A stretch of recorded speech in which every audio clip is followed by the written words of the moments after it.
Alright, some thoughts on the 468 and the TGR2. There's a few things that I don't like. 468 is a good platform.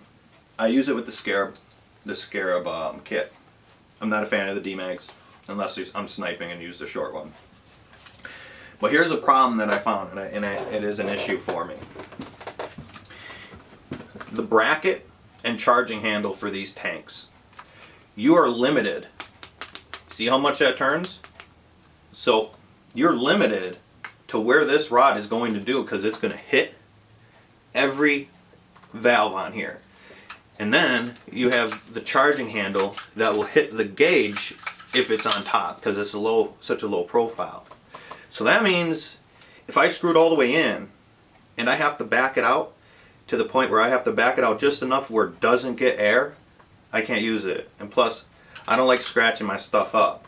The Scarab TGR2, it does have a high rail, and that has to do with the spider internals, because it grabs a bolt that's up here.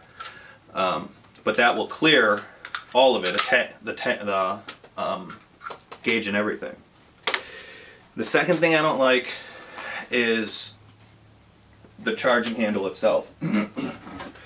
I know it's cool and everything, but this has such a short pull on the 468 that I can't accelerate it. I can't accelerate my arm to kind of pick up some momentum to cock it. It's such a short pull that it's like that you got to kind of ramp up to it really, really hard. It's just so short. When I can really get some good leverage on something like that, because it's longer. I can kind of accelerate my hand a little more, and I noticed that I don't cut it up on my finger on the tank as much. So that's kind of something to take in consideration. It's just a really short pull, and it's really tough at the end. Not a big deal for some people, but when you have a lock bolt and you need to hit that thing, when you hit your lock bolt, it's a little kind of hard for me. I already fucked my finger up. But like, a lot of you know that I don't like running tanks on the guns. But this just seems a little bit more natural to me. So I just wish it was a little bit higher. I would rather a little higher than 1-to-1 scale of the real firearm. But I'm just going over some of these things as I come across them.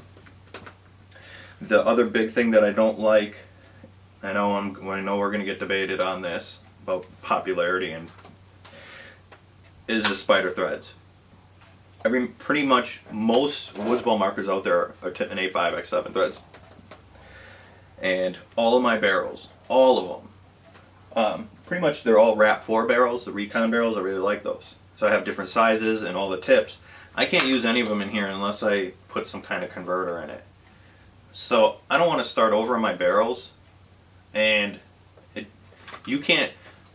I'll challenge you guys, go to any game, not speedball game or anything like that, and it's like I can spit in any direction and hit 10 people that are using A5 threadings. So why are we using cocker? Or not cocker, spider threads?